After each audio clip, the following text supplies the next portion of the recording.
السلام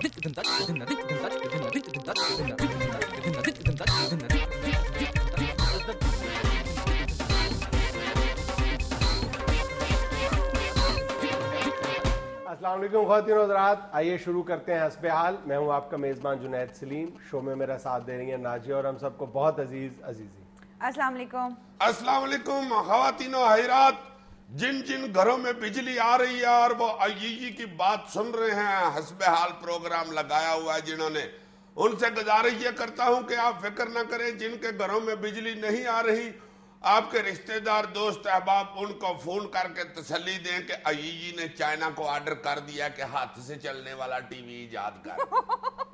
ناظرین، آپ ان کی ہنسی سے یہ نہ سمجھیں کہ کوئی آئی جی جھوٹ بول رہا ہے. ایسا ٹی وی ہو سکتا ہے جو ہاتھ سے چلا کے دیکھا جائے. دیکھ حسب حال دیکھ، آئی جی کی دانشوری دیکھ، حسب حال کی تو میں دیکھ، آئی جی کی فتح دیکھ، جنید سلیم کی شکست فاش دیکھ، اور ناجیہ کے اس پہ کہے دیکھ آئی جی کا خبروں پر بسترا دیکھ. بسترا نہیں عزیز صاحب، خبروں پر تبصرہ. یہ ہاتھ سے چلانے والے ٹی وی میں بسترا ہی ہوتا ہے.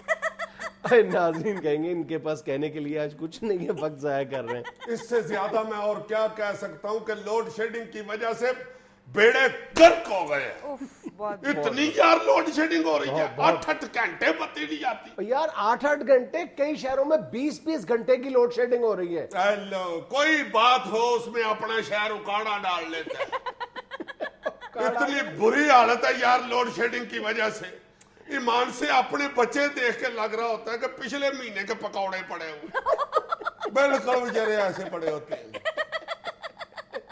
پچھلے مہینے کا پکوڑا ایسا ہوتا ہے، اتنا ٹھلا ہو جاتا ہے ایمان سے، اس کو ہاتھ لگائیں تو اس کی چیخ نکل جاتی ہے. ایک پچھلے مہینے کا پکوڑا اور ایک پچھلے کمرے کی پیٹی، دونوں کو ہی ہاتھ لگائیں تو چیخیں مارنی شروع کر دیتے. اتنی لمبی لوڈ شیڈنگ یار. اب تو بلب فریج سے کہہ رہے ہوتے ہیں اماں بتی آئے گی تو میں اٹھا رہی. فریج آگے سے کہہ رہی ہوتی ہے پتر اپنی چاچے اسی نو کہہ رہا میری تھی اپنی سالن دی بورڈ مت بجی. اب تو واشنگ مشین گھر کے سین میں ہاتھ والا پنکھا پکڑ کے تریک کے نیچے کھڑی ہے. اگر کسی بچے کا گیند اس کو لگ جائے تو وہ آگے سے لڑنا شروع کر دیتی ہے. اتریا بندہ بان پڑیا وقت ہے تیری ماں میرے سے کپڑے دھوندی ہوندی. شہباز شریف صاحب کا بیان سنا ہے تم نے؟ کیا کہا ہے جی انہوں نے کہا ہے کہ لاہور میں جان بوجھ کر دانستہ طور پر بغیر کسی وجہ کے 12 گھنٹے کی لوڈ شیڈنگ کی جا رہی ہے. ہمیں بجلی کی پڑی ہوئی ہے، ان کو دنستہ کی پڑی ہوئی. یار سچ دنستہ سے یاد آیا پستہ کتنا مہنگا ہو گیا یار. یار تمہیں مذاق کی سوچی ہوئی ہے، لوگوں کا جینا دوپہر ہو گیا ہے یار.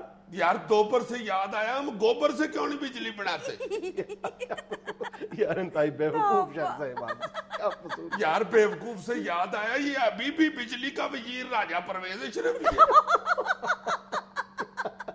وہ ایسا لوگوں کے منہ پہ اس کا نام چڑھا ہوا ہے، ابھی تک باتوں ہیں اسے ہی بیچارے کو دیتے ہیں لوگ. اور تم دیکھ لینا 2 3 4 دن مزید لوڈ شیڈنگ ہوگی، اپنے بالکل نقطہ عروج پر پہنچے گی. ہر شہر میں مظاہرے ہوں گے، توڑ پھوڑ ہوگی، اور پھر ایک خبر سننے کو ملے گی کہ صدر یا وزیر اعظم صاحب نے لوڈ شیڈنگ کی صورتحال کا نوٹس لے لیا ہے، اجلاس طلب کر لیا، اور اگلے دن ہی پھر صورتحال نارمل ہو جائے گی. تو خدا کے بندو آج آپ نوٹس لے لو، آج قوم کو تھوڑا سا ریلیف دے دو. تم اتنی باتیں کرتے ہو، تم لے لو ہر نوٹس. کاش میرے نوٹس لینے سے صورتحال ٹھیک ہو سکتی یار. اچھا یہ میرے نوٹس میں نہیں تھا. آگے کیا ہے؟ امریکی پروفیسر برائن کیوبس نے کہا ہے کہ پاکستان سوچ لے کہ وہ ترکی بننا چاہتا ہے یا صومالیہ. جی میں صبح ابو سے پوچھ کے آؤں گا.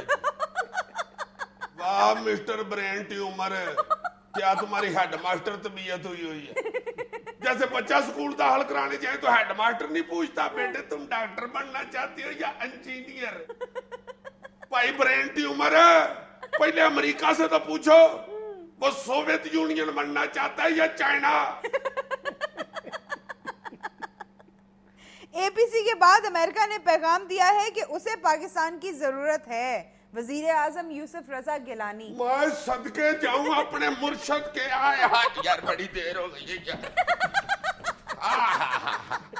मुर्शिद पाक आप देखते जाएं, अभी तो इन्होंने कहना है कि अमेरिका को अफगानिस्तान में हया की जरूरत है, शर्म की जरूरत है, एहसास की जरूरत है। बेशक। अरे इंशाल्लाह एक दिन अमरीकी आके कहेंगे भाई जी 2 प्याज और थोड़ी सी हरी मिर्चों की जरूरत है। साबिक सदर परवेज मुशर्रफ का कहना है कि पाकिस्तान को डरपोक नहीं, जुर्रतमंद लीडरशिप चाहिए। माशाल्लाह, देखो कह कौन रहा है। यार ठीक कह रहे हैं मुशर्रफ साहब, बहादुर लीडरशिप की जरूरत चाहिए। वैसे मुशर्रफ साहब एक बहादुरी का मुजाहरा तो आपने किया था ना कि आते ही कह दिया था अगर अमेरिका की बात ना मानी तो वो पत्थर के दौर में वापस ले जाएगा। ऐसा बहादुरी का मुजाहरा। अमेरिका का एक फोन आता था, आप कभी उठ के उस दीवार में लगते थे, कभी उस दीवार में लगते थे, आपका सिर ही पहुंच जाता था। आप राशिद कुरैशी से पूछना शुरू हो जाते थे, भाई जी प्रेसिडेंसी को रास्ता कौन सा जाता है? वो आगे से कहते थे, भाई जी मैनू पता होता तो मैं आप ना टुर जाता। बहादुरी से ऐसे चकराए थे आप, बार बार अपने सेक्रेटरी को बुला के पूछते थे निहारी विकी है कि नहीं। ऐसे दलेर। अमेरिका ने एक दफा कहा कि हमें अड्डे चाहिए, आपने डीसी को बुला के कहा इनको बसों वाले अड्डे भी दे दो, वैगनों के अड्डे भी दे दो, बल्कि वो अड्डे भी दे दो जिसपे कपड़ा लगा के कारीगर कढ़ाई करते हैं। ऐसे बहादुर आदमी। मुखालिफ हुकूमत आई है तो सेकंड नहीं लगाया, कितनी बहादुरी से मुल्क छोड़ के दौड़ गए। अब अदालत बार बार आपको बुला रही है और आप दलेरी से इंग्लैंड में छुपे हुए। वाह वाह वाह वाह। एक दलेर तो आप हो गए ना, और आपको कैसा दलेर चाहिए जो मदारी के कहने पर रिक्शे से लड़ने के लिए तैयार हो जाए, या सर्कस में शेर के मुंह में मुंह दे दे। मेरा ख्याल है आपको दलेर लीडर नहीं, दलेर मेहदी चाहिए जो बैठ के आपको गाना सुनाता रहे। तुलुक तुलुक तुलुक तुलुक तुलुक तुलुक तुलुक तुलुक तुलुक दा दा दा, तुलुक तुलुक तुलुक तुलुक तुलुक तुलुक तुलुक तुलुक तुलुक दा दा दा। कुर्सी यारा रंग बिरंगी जेड़ा बैठे लगे चंगी, कुर्सी यारा रंग बिरंगी जेड़ा बैठे लगे चंगी, सुन यारा लगे होई नारा मुशिद आजा तुलुक तुलुक तुलुक तुलुक तुलुक दा दा दा, तुलुक तुलुक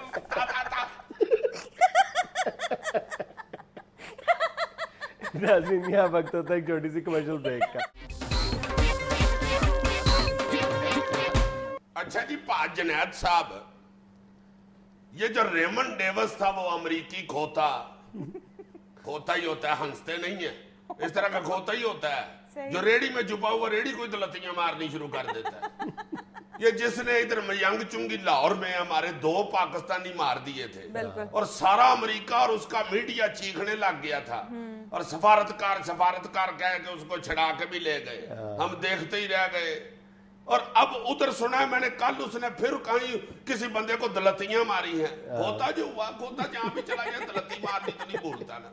उसको सुना आज उन्होंने पहले जेल में किया है, फिर अदालत में पेश किया और एक लंबे चौड़े प्रोसीजर के बाद उसकी जमानत की है। यानी अपनी अदालतों का पूरा एहतराम किया है उसी मामले में, लेकिन जब पाकिस्तानी अदालतों का रेमंड डेविस सामना कर रहा था तो अमेरिका बहादुर किसी अदालत का या अदालती फैसले का एहतराम करने के लिए तैयार नहीं था। हमें वो सफारतकार कह के ले गए हैं। इस सारे मामले का सबसे दिलचस्प पहलू जो मैंने नोट किया है वो ये है कि तमाम अमरीकी अखबारात जो उस मामले में रेमंड डेविस को अमरीकी सफारतकार करार देने पर बज़िद थे, आज वो तमाम अखबारात उसको CIA कॉन्ट्रैक्टर लिख रहे हैं। हाँ, बड़ी सफारतकार लिख रहे हैं। हाँ, अब सफारतकार या साबिक सफारतकार नहीं लिख रहे, उसको ex-CIA कॉन्ट्रैक्टर कहा जा रहा है। बहुत अच्छे, यानी आप इनसे को पूछेगा अगर तो कह देंगे भाई जी उसकी ट्रांसफर उधर हो गई। हंसते नहीं है, खोते की ट्रांसफर हो जाती है। एक दरख्त थले तोप आ जाए तो उसको पकड़ के ट्रांसफर करके दूसरे दरख्त के नीचे बांध देते। अजीज साहब, यही तो मसला है कि अमेरिका को पूछने वाला कोई नहीं है। अमेरिका को पूछने वाला कोई नहीं, सब उसको पूछने वाला ही है। बिल्कुल सही। अच्छा, तुम कल वाला वाकया भी उठा के देख लो, उसमें रेमंड डेविस ने जिस तरह से बिहेव किया है और लाहौर में जिस तरह से उसने रिएक्ट किया था, तुम रेमंड डेविस का पूरा मिजाज उठा के देखो, जिस तरह का अमेरिकी एडमिनिस्ट्रेशन का मिजाज है, बिल्कुल उसकी बेहतरीन अक्कासी करता हुआ मिजाज है उसका। इंतहाई गुसीला, किसी की ना मानने वाला, किसी कानून को ना मानने वाला, किसी जाब्ते में ना आने वाला, सिर्फ अपनी धौंस और धांधली की बुनियाद पर अपनी बात मनवाने वाला। यार मैंने तुम्हें बताया भी है, खोता ऐसा ही होता है। तुम कभी भी देख लो किसी मेन सड़क के दरमियान भी खोता खड़ा हो जाए, जितने मर्जी हारन दो वो नहीं हिड़ता, वो आराम से खड़ा हुआ काना लाता रहता है। गुज़िश्ता रोज वाला वाकया देख लो कि जिस शख्स को उसने बेदर्दी के साथ मारा पीटा है रेमंड डेविस ने, उसकी बीवी ने बाद में पुलिस को बयान दिया है कि मैंने जिंदगी में इस तरह का गुसीला और अक्खड़ शख्स नहीं देखा। यार वैसे पाज जुनैद, अमेरिका के इस दोहरे मयार को कुदरत इससे अच्छा और कैसे बेनकाब कर सकती। अभी यहाँ पे उसको कह रहे थे कि नहीं नहीं नहीं बहुत चंगा मुंडा है, बहुत अच्छा है, सफारतकार है हमारा, गलती से हो गया है, वैसे ये करना नहीं चाह रहा था, ऐसे डाकू समझ के मार दिया। अब उधर जाके देखो उसने थप्पड़ मार मार के बंदा ही बेहोश कर दिया। अच्छा, और दूसरा ये कि ये जो अमेरिकी दावे हैं ये सिर्फ कल ही बेनकाब नहीं हुए, बिल्कुल एक हफ्ता पहले एग्जैक्टली 7 डेज बैक तुम उठा के देखो कि ट्राय डेविस नामी, ये रेमंड डेविस है, वो ट्राय डेविस है। यार ये सारे ही किसी डेविस के बच्चे ऐसे ही हैं यार। वो तो बेचारा एक अफ्रीकी नियाद शख्स था जिसको अमेरिकी रियासत जॉर्जिया में जहरीला इंजेक्शन लगा के सजाए मौत दी गई है, और उस सजाए मौत के खिलाफ पूरी दुनिया में एहतजाजी मुजाहरे हुए हैं कि यह सजाए मौत या तो रोक दी जाए या कुछ देर के लिए मौखर कर दी जाए। लेकिन अमेरिका को ये एक जोम सवार है कि हमारी अदालतें जो है वो पूरी दुनिया के लिए काबिल एहतराम है। किसी मुल्क को, किसी शख्स को यह हक हासिल नहीं है कि हमारी अदालत के फैसले के खिलाफ आवाज बुलंद करे। उसे यह हक हासिल है कि वो दुनिया की किसी भी अदालत के फैसले को बगैर किसी दलील के मुस्तरद कर सकता है। यार हमारे यहाँ तो आधी रात को अदालत लगवा लेते थे। हाँ बिल्कुल, आधी रात के वक्त रेमंड डेविस के लिए जेल के अहाते के अंदर खास तौर पर अदालत सजाई गई। वो कि कहा यह जाता है कि अदालती जो कानूनी तकाजे थे वो पूरे किए गए हैं, लेकिन कहने वाले यही कहते हैं कि जो कानून की स्पिरिट है उसको मलहूज नहीं रखा गया, उसको बुलडोज किया गया है। और इससे ज्यादा सितम ज़रीफी की बात क्या हो सकती है यार कि अगर तेहरान के अंदर कोई ईरानी अदालत अमेरिकी शख्स को सजा सुनाती है तो अमेरिका जलाल में आ जाता है और ईरानी अदालत के फैसले को मुस्तरद कर देता है। लेकिन अगर अमेरिका की कोई अदालत ईरान के किसी बाशिंदे को सजा सुनाती है तो ईरान को एहतजाज करने का हक भी नहीं दिया जाता। यार ये आफिया सदीकी वाला केस देख लो, जब भी पाकिस्तानी एहतजाज करते हैं वो आराम से हाथ खड़े कर देता है अमेरिका के, नहीं भाई जी अदालतों का फैसला है, हम नहीं कुछ कर सकते। वही ना कि अपनी अदालतें पूरी दुनिया के लिए काबिल एहतराम है, वाजिबुल एहतराम है, और दुनिया भर की अदालतें अमेरिका के लिए लायक एहतराम नहीं। सही, ट्राय डेविस भी काला था। हाँ, अफ्रीकी ने याद अमरीकी था, और इसको 1989 में साबिक पुलिस अफसर के कत्ल के इल्जाम में सजाए मौत सुनाई गई थी। और अब इसकी अपील सिर्फ ये थी कि मुझे रीट्रायल कर लिया जाए डीएनए की बेस पे, क्योंकि अमरीकी कानून में इस तरह की शिक मौजूद है कि 30-30 साल पुराने केसेस को जब डीएनए की बेस पे चैलेंज किया गया तो उनको रीट्रायल किया गया। इसका मुतालबा भी बेचारे का यही था।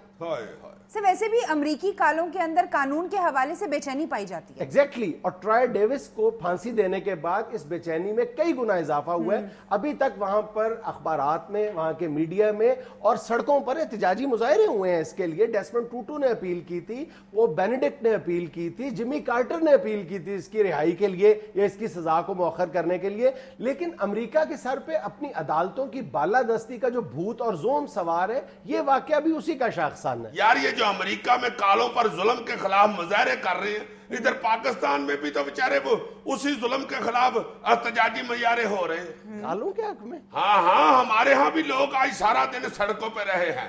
लोड शेडिंग बंद करो, हमें काला होने से बचाओ, वरना अमेरिका जुल्म करेगा। क्या बात कर रहे हैं यार, लोड शेडिंग की वजह से रंग पुसा हो जाता है, पंखा ना चले धूप पड़ रही हो, तुम्हें क्या पता इस बात का? सर वैसे कुछ अर्से पहले तक तो हम यही सुनते थे कि अमेरिका में सजाए मौत खत्म हो गई हुई है। ज्यादातर अमेरिकी रियासतों में सजाए मौत खत्म हो चुकी है, यानी डेथ पेनल्टी का जो कानून है वो एबॉलिश हो चुका है। लेकिन कुछ रियासतों में अभी तक ये कानून मौजूद है, लेकिन वहां पर भी इतलाक इस पर ना होने के बराबर है। और इस हवाले से अमेरिका का कानून किसी के लिए कुछ है और दूसरों के लिए कुछ है। इस हवाले से भी वहां पर बहुत ज्यादा तजाद और नाइंसाफी पाई जाती है। अभी मैं एक रिपोर्ट देख रहा था, डेथ पेनल्टी के खिलाफ काम करने वाली एक तंजीम है जिसका नाम डेथ पेनल्टी है। अच्छा। उसके अदादो शुमार हमें बताते हैं कि 1973 से लेकर आज तक अमेरिका में 34 मुल्कों के शहरियों को, 173 शहरियों को सजाए मौत दी गई है। अब इन अदादो शुमार से तो साफ तौर पर यही जाहिर होता है ना کہ غیر ملکیوں کے لیے امریکی قانون کا اطلاق اپنی پوری شدت کے ساتھ موجود ہے، لیکن اپنے شہریوں کے لیے اس میں نرمی کی گنجائش ہے۔ یہ امریکی قانون تو پھر موم کی ناک ہی ہوا نا، جدھر مرضی موڑ لو۔ اور ہم ایسے دیکھو سائیں لوگ ہیں کہ ہم مان بھی لیتے ہیں اس کی بات، بالکل جو وہ روب سے کہتا ہے ہم آرام سے مان لیتے ہیں۔ جیسے وہ ایک بیچارہ مسکین آدمی تھا نا، کسی بڑے ہوٹل میں چلا گیا، اس جا کے کہتا ہے جی چکن بریانی دو، وہ بہرے نے دے دی، وہ بیچارہ بڑے ہوٹل کی وجہ سے خوف زدہ ہوا تھا، فٹافٹ بریانی لے کر نکل گیا۔ گھر جا کے اس نے دیکھا بریانی میں چکن ہے ہی نہیں، واپس آیا آگے کہتا ہے یہ چکن بریانی میں نے لی ہے، اس میں تو چکن ہی نہیں۔ وہ آگے سے کہتا ہے یار گلاب جامن میں گلاب ہوتا ہے، کہتا ہاں یار مجھے یاد ہی نہیں رہا، سوری بھائی جی۔ یہ ہمارے مسکین ملک بھی جب امریکہ کے ساتھ بات کرنے بیٹھتے ہیں نا تو ایسے ہی بیچارے محسوس کرتے ہیں کہ کسی بڑے ہوٹل میں پینڈو گھسا ہوا۔ ناظرین یہ وقت ہوتا ہے ایک چھوٹی سی کمرشل بریک کا۔ یار پا جنید میرا ایک کلاس فیلو ہے اشان، اس کی ابھی تک شادی نہیں تھی ہوئی۔ اچھا، سارے دوست اس کو سمجھاتے رہے کہ یار شادی کر لو، اب ماشاءاللہ 24 سال کے ہو گئے ہو۔ میں نے بھی اسے کہا یار تم ہمارے ہم عمر ہو، ماشاءاللہ 24 سال کے ہو، کر لو شادی۔ کس اشان کی بات کر رہے ہو؟ اپنے ایسوسیٹ پروڈیوسر کی؟ ہاں میرا کلاس فیلو ہے یہ۔ اچھا آپ کا غوف کرو، تمہارے بیٹے کا کلاس فیلو ہے۔ یار کیا کرتے ہو یار تم، یہ واقعی نہ ایسے کیا کرو۔ عزیز صاحب یہ جھوٹ بول بول کے میں نے منہ بڑا کر لیا، یہی کہنا چاہتی ہو؟ جانے دیا کرو، یہ جھوٹ نہیں ہوتا، عمر لگا لیتے ہیں۔ اچھا یار میں اپنا شادی سے واپس آ رہا تھا، اس کی نکاح تھا، اس کا شادی ابھی ہونی ہے اس کی، تو میں واپس آ رہا تھا ویگن میں، اگلی سیٹ پہ میں چوڑا ہو کے بیٹھا ہوا، ڈرائیور کہتا یہ صاحب میرے پاس بیٹھے جناب۔ اچھا، سارے رستے اس نے ریشما کے گانے لگائے ہوئے، میں بڑا مست ہو کے آ رہا، آگے آگے ایک ٹرالی جا رہی تھی، یار ایک دم ہی وہ ٹرالی ایسے سجیات ہو گئی، میں نے دیکھا بھی اس کے کو اشارہ اشورہ لگا ہوگا، کوئی اشارہ دے کے مڑی ہوگی نہیں، اس طرح اس نے خوفناک بریک لگائی کہ مجھے تو چھوڑو ریشما کی چیخ نکل گئی۔ حالانکہ وہ سیف تھی، ٹیپ ریکارڈر میں تھی، اللہ تعالیٰ ان کو زندگی صحت تندرستی دے، بیچاری بیمار ہوئی ہیں اللہ تعالیٰ سے۔ یار یہ ان کو کوئی پوچھنے والا نہیں، یہ گاڑیوں کو کوئی چیک کرنے والا نہیں کہ اشارہ ہے یا نہیں ہے، یا کس قسم کی گاڑی ہے اور کیوں سڑک پہ لے آئے۔ واقعی ان کو کوئی چیک کرنے والا نہیں، لیکن جب خدا نخواستہ کوئی افسوسناک واقعہ پیش آ جاتا ہے تو پھر دو چار اداروں کو یا کسی شخص کو قربانی کا بکرا بنا دیا جاتا ہے، جس طرح یہ ابھی فیصل آباد میں اسکول کا ایک واقعہ پیش آیا، کلر کہار کی بس جو الٹی ہے، تو اس میں تم دیکھ لو بہت ہی بڑا ظلم ہوا ہے۔ یعنی آج بھی نہ صرف فیصل آباد بلکہ پورے پاکستان میں ان بچوں کے غم میں آج بھی آنکھیں اشک بار ہیں، جیسے ہی وہ منظر سامنے آتا ہے تو آنکھیں بھیگ جاتی ہیں لوگوں کی، اور ہر ماں کو ان بچوں کی شکل میں اپنا بچہ نظر آتا ہے۔ بالکل ایسے ہی۔ اور گورنمنٹ نے کیا کاروائی کی ہے؟ نون لیگ کے بادشاہ سلامت جناب رانا ثناء اللہ صاحب نے کہہ دیا کہ سکول بند، رجسٹریشن منسوخ، اور یہ جو پرنسپل ہے اس کے خلاف کاروائی ہوگی، یہ جو سکول کا ماسٹر ہے میں اس کے خلاف کاروائی کروں گا۔ اس کے بعد لوگوں نے شور مچایا کہ 2000 بچے کے مستقبل کو داؤ پہ لگا دیا انہوں نے جی سکول بند کر کے، تو آج پھر بادشاہ سلامت نے سکول کھول دیا۔ یعنی ترنگ میں آ کر جو بھی فیصلہ کر دیا جائے۔ اب دیکھو میں یہ نہیں کہتا کہ یہ تمام لوگ جن کے خلاف کاروائی کی گئی ہے، کچھ گرفتاریاں کی گئی ہیں، یہ بلا جواز ہے، ان لوگوں کا بھی قصور ہے، کچھ ملبہ موٹر وے پولیس پہ جو ڈالا گیا ہے وہ غلط ہے، وہ بھی ٹھیک ہے، اسکول کی انتظامیہ بھی یعنی اس نے بھی غفلت کی مرتکب ہوئی ہے، لیکن میں تم سے ایک سوال پوچھتا ہوں سیدھا سادہ کہ کیا بنیادی طور پر اس سانے کی ذمہ دار کون ہے؟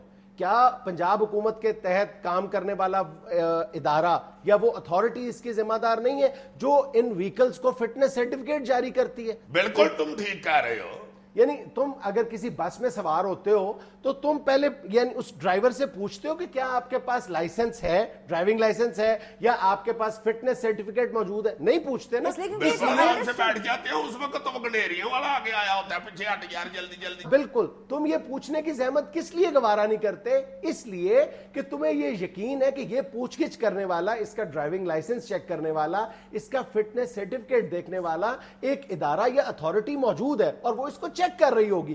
اگر وہ اس کو چیک نہیں کرتی تو وہ ذمہ دار ہے نا پھر۔ اور یار میرے ایک دوست ٹرانسپورٹر نے مجھے بتایا، جب میں نے یہ حادثہ سنا نا تو میں نے اس سے پوچھا کہ یار تم بھی بس چلاتے ہو اور تمہاری اپنی بس ہے، तुम किस तरह बस पास कराते हो? कहता है भाई जी उधर जाते हैं जहाँ पे ये बसें पास करते हैं। मैं बस लेके इस दफा भी गया हूँ, एक बंदा अंदर आया है, उसने बस के अंदर वो घुसा है, उसने कहा थोड़ी सी आगे चलाओ, मैंने हमें थोड़ी सी 10-12 फुट चलाई है, कहता चलो पीछे करो, मैंने पीछे की है। उसने कहा सजा इशारा जलाओ, मैंने सजा इशारा जलाया, खबा जलाओ, खबा जला दिया। कहता है नीचे उतरा है, फिर कहता है थोड़ी सी चलाओ, मैंने अभी कहता है गेयर में डाली है, तो कहता है चलो बात ठीक है, ओके आ जाओ, साथ मैंने थबंटू दी है तो चला गया। बिल्कुल ऐसे ही होता है। तुम देखो ना कि इतना बड़ा सानिया पेश आया है, इस साने के बाद भी तुम्हें हुकूमती ऐवानों में या बादशाह सलामत के दरबार में कोई अंगड़ाई या करवट महसूस हुई है? तुमने कोई देखा है, कोई नोटिफिकेशन ऐसा देखा है? तुमने कोई ऐसा हुकूमती इकदाम तुम्हें सुनने को मिला है जिसके तहत ये ऐलान किया गया हो कि इस साने के बाद फैसला किया गया है कि तमाम गाड़ियों के फिटनेस सर्टिफिकेट चेक किए जाएंगे और उनको यकीनी बनाया जाएगा कि जो अनफिट गाड़ियां हैं वो सड़कों पर ना आए? कोई चेक करने वाला नहीं, और सैकड़ों ऐसी बसें और ऐसी ट्रांसपोर्ट चल रही है अभी भी सड़कों पर, जो किसी वक्त भी अल्लाह माफ करे फेल हो सकती है। उसकी कभी ब्रेक, कभी उसका तुरा निकल जाता है, कभी पहिया निकल के खबियात को टुर पड़ता है। चेक करने के लिए कोई नहीं, अल्लाह ना करे फिर कोई हादसा होगा, फिर इनकी दौड़े लग जाएगी। बिल्कुल सही। और फिर कोई बादशाह सलामत हुक्म सादर फरमा के 1-2 बंदे अंदर करके चलो खत्म। और सबसे बड़ा अलमिया भी यही है कि ये बादशाह सलामत किस्म के जो लोग हैं, हमारी जो ब्यूरोक्रेसी है, कि ये चाहती नहीं है कि पब्लिक को पता चले कि कानून है क्या। अगर पब्लिक इनसे पूछने की जसारत कर भी ले कि हुजूर वाला आप बताएं तो सही कि क्या ये कानून है, तो वो बाकायदा गुस्से में आ जाते हैं। कानून की सुन लो ना। कल अभी एक बच्ची ने मुझे रो रो के फोन पे बताया कि ये अंकल मैं सियालकोट से शारजा जाने के लिए अकेली, वो कुछ स्टूडेंट बच्ची है बेचारी, उसके वालिदैन उधर शारजा में होते हैं, तो पाकिस्तान आई हुई थी। सियालकोट एयरपोर्ट पे वो बच्ची गई है रात को, कल 9:30 बजे के करीब अंदर गई है।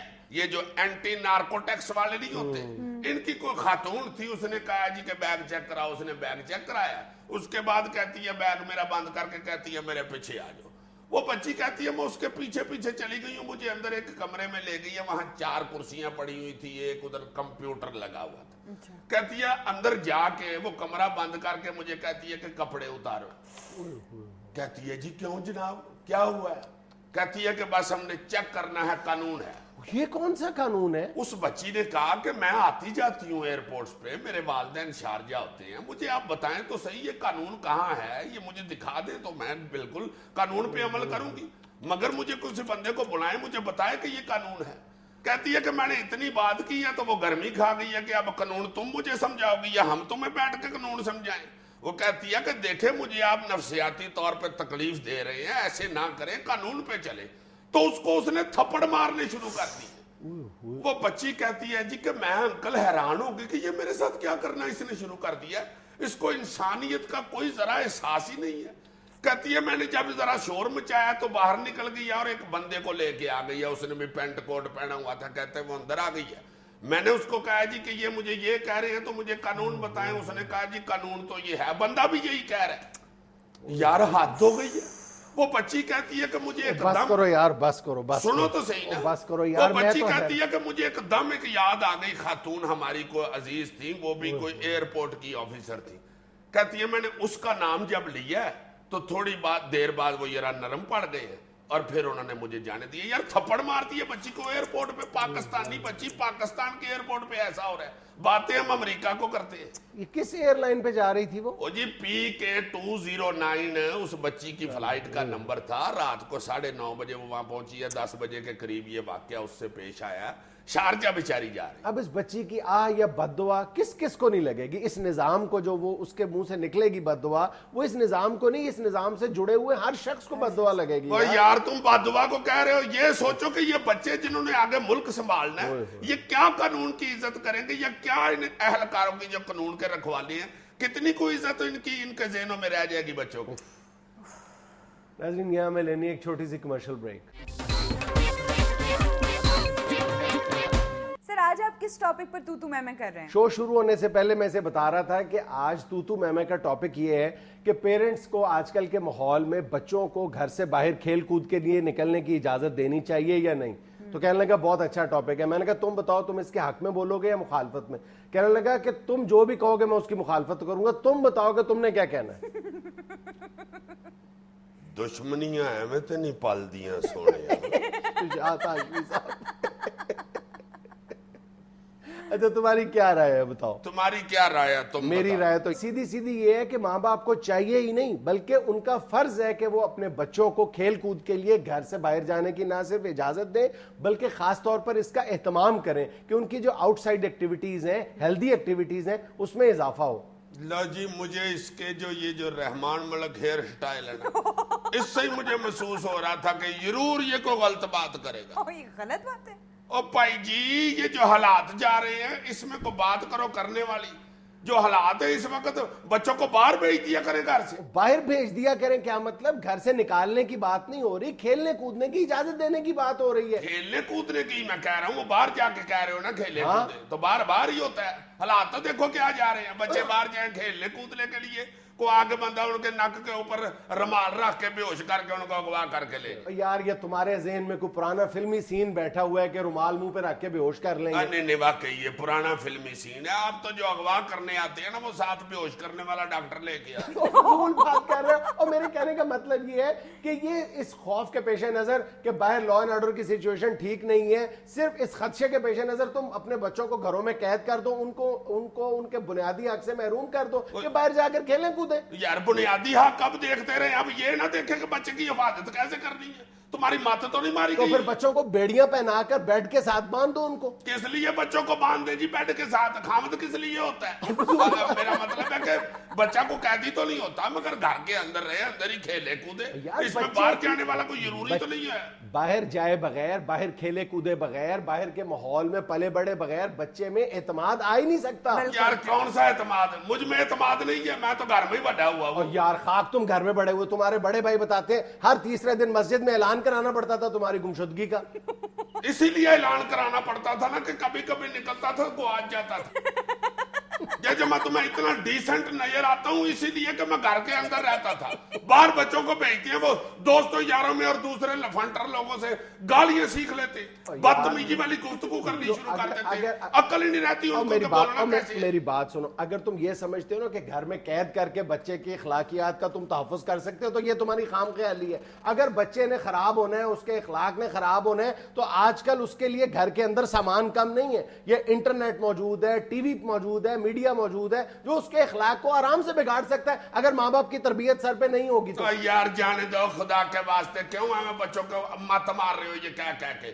بچے باہر جائیں، سٹل آگے آ جاتے ہیں، یہ کھیلنے کودنے کے لیے باہر جاتے ہیں۔ جتنے بھی بچے ہر دوسرے دن کسی کا گٹا سوجا ہوا ہے، کسی کے گوڈے پہ سٹ لگی ہوئی ہے۔ یار خدا کے لیے کوئی دلیل تو اچھی دے لو۔ یہ گھر میں اس بات کی کیا ضمانت ہے کہ گھر میں بچے کو کھیلتے کودتے ہوئے چوٹ نہیں لگ سکتی، سیڑھی سے نہیں گر سکتا؟ کوئی یہ کیا ضمانت ہے یار؟ یار گھر میں بچوں کو چوٹ نہیں لگتی، خامد پاس بیٹھا ہوتا ہے، وہ کہتا ہے بیٹے دھیان سے، ادھر آ جا میرا پتر، یہ اینٹ اٹھا دو، یہ رستے میں پڑی ہوئی ہے، اس کو لگ جائے گی۔ 100 سمجھانے والا پاس ہوتا ہے۔ یار خدا کے لیے اس میں کیا دو آرا ہو سکتی ہے کہ جب تک بچے کھیلیں گے نہیں، کودیں گے نہیں، ان کی جسمانی نشو نما نہیں ہو سکتی؟ یار اس بارے میں بھی دو آ رہے ہیں۔ تم چونکہ کہ لفنڈر سے انسان خود دوارا کر دو، اس لیے تمہیں یہ ہے کہ بچوں کی جسمانی نشو نما اچھی ہونی چاہیے۔ میں چونکہ ذہن سے کام لینے والا ایک دانشور ہوں، اس لیے میں سمجھتا ہوں کہ بچے کی ذہنی نشو نما ضروری ہوتی ہے، جسمانی نشو نما نہیں۔ ذہنی نشو نما کا انحصار بھی جسمانی نشو نما پہ ہے۔ اگر کوئی جسمانی طور پر فٹ نہیں ہے تو وہ ذہنی طور پر بھی فٹ نہیں ہو سکتا۔ یہ صرف اس لیے کہہ رہا ہے کہ ذہنی نشو نما کا انحصار بھی جسمانی نشو نما پہ ہوتا ہے کہ ذہن ذرا پورے جسم کے اوپر لگا ہو۔ یار فضول بات ہے، جس شخص کی ذہنی نشو نما نہ ہو نا، اس کے دلائل کا معیار پھر یہ ہوتا ہے۔ دلائل تو میرے آج ایسے ایسے ہیں کہ تم 2-3 دفعہ مجھے کہہ رہے ہو یار خدا کے لیے، یار خدا کے لیے، خود تم منٹوں پہ اتر آئے ہو۔ میں نے ایسی ایسی دلیل دی ہے تمہیں۔ بچہ باہر چلا جاتا ہے، جا کے اس کی سوسائٹی اللہ نہ کرے خراب اسے مل جائے، آوارہ گرد بچے اسے مل جائیں، یار دوست کو لفنٹر مل جائے، بچہ خراب ہو جاتا ہے، اخلاق بھی اس کا برباد ہو جاتا ہے۔ میری بات سنو، گھر کے اندر رہ، میں نے پہلے بھی یہ عرض کیا آپ کی خدمت میں کہ گھر کے اندر رہ کر گھر میں قید کر کے بچوں کو اس بات کی ضمانت نہیں دی جا سکتی۔ اس کے پاس موبائل موجود ہے، اس کے پاس انٹرنیٹ موجود ہے، تم بچوں کو قید کر کے اس بات کی ضمانت نہیں دے سکتے کہ اس کا اخلاق خراب نہیں ہوگا، وہ غلط دوستوں کی کمپنی میں نہیں جائے گا۔ اسکول میں اس کا پیچھا کرتے ہو تم جا کے، تو اس اسکول میں کس کے ساتھ اٹھتا بیٹھتا ہے، تمہارے پاس یہ इस बात की क्या गारंटी यार है? उसको आप चेक करें, जब वो इंटरनेट यूज करता है या मोबाइल यूज करता है तो आप देखें कि सिर्फ सांप वाली गेम खेले और कुछ ना खेले। स्कूल में तुम उसको चेक कर सकते हो, उसको इंटरनेट पे चेक कर सकते हो, उसको मोबाइल पे चेक कर सकते हो, तो जब वो खेलने के लिए जाता है उस वक्त चेक नहीं कर सकते? उस वक्त कहाँ चेक करते हैं फिर? क्यों? यार उस वक्त मैं घर में हांडी रोटी कर रहा होता हूँ, अब वो छोड़ के मैं बच्चों के पीछे पीछे फिरता रहूं। कोई बात किया करो करने वाली। यार प्लीज, जब हम किसी सीरियस इशू पे बात कर रहे हो तो अपने घरेलू अलमिये घर में छोड़ के आया करो। यार हांडी रोटी करना सीरियस बात नहीं है। यार मेरी बात सुनो, मैं तुम्हें सिर्फ ये बताने की कोशिश कर रहा हूँ कि यकीनन माँ बाप को अपने बच्चों से बहुत ज्यादा प्यार होता है, वो उन्हें हर वक्त अपनी आंखों के सामने रखना चाहते हैं, लेकिन हमारी ये मोहब्बत उनकी जो ज़हनी नशोनुमा है उसकी राह में रुकावट नहीं बननी चाहिए। तुमने मुझे ये समझाने की कोशिश की है ना, मुझे नहीं समझ आई। वो तो कभी भी नहीं आनी, वो कभी भी नहीं आनी। दीन में जाने यहाँ में लेनी एक छोटी सी कमर्शियल ब्रेक। ये बीन बजाने वाली बात तुमने उससे की है, भैंस के आगे बीन बजाने? नाज़रीन, आज हमारे साथ है एक ऐसे हकीम सन्यासी बाबा जिनका दावा है कि उनके पास कैंसर से लेकर डेंगू तक हर मर्ज का एक शाफी इलाज मौजूद है। अस्सलाम वालेकुम हकीम साहब। वालेकुम अस्सलाम जनाब, क्या हाल है जी? ठीक आपकी तबीयत ठीक है? शुक्र है अल्लाह का, मैं ठीक ही होता हूँ। डेंगू से महफूज है आप? नहीं ना, डेंगी तो मेरे नजदीक नहीं आ सकता, उसको पता है कि ये मुझसे बड़ा डेंगी है। अच्छा हकीम साहब, ये फरमाएं, ना आपकी कोई तालीम है ना आपका कोई तजर्बा है, आप किस बुनियाद पे ये दावा करते हैं कि आपके पास तमाम अमराज के इलाज मौजूद हैं? तो मुझे ये तुम बताओ कि कौन सा दुनिया में ऐसा डॉक्टर है जिसने सारे तजर्बे एक ही मरीज पे किए? ऐसा तो कोई नहीं हो सकता। तो मैं तुम्हारे सामने बैठा हूँ, सारे तजर्बे मैंने अपनी हिकमत के एक ही बंदे पे किए हैं। वो किस पे किए हैं? अपने आप पे। अच्छा, आप तमाम अमराज में मुब्तला रहे हैं? अब मैं किसी दूसरे को तकलीफ में देख ही नहीं सकता, खुद अपने आप पे तजर्बा करता हूँ। अगर दवाई कामयाब हो जाए तो फिर किसी दूसरे बंदे को देता हूँ, वरना मैं दवाई देता ही नहीं। क्या कहते हैं कि कह रहे हकीम बर जाने हकीम। हर बीमारी का इलाज पहले मैं खुद अपने आप पे करता हूँ। मुझसे एक बंदा जुकाम की दवाई लेने आ गया, जुकाम मुझे कभी हुआ नहीं था। फिर मैंने सर्दियों में एक दिन कपड़े उतार के ठंडी नहर में छलांग लगा दी।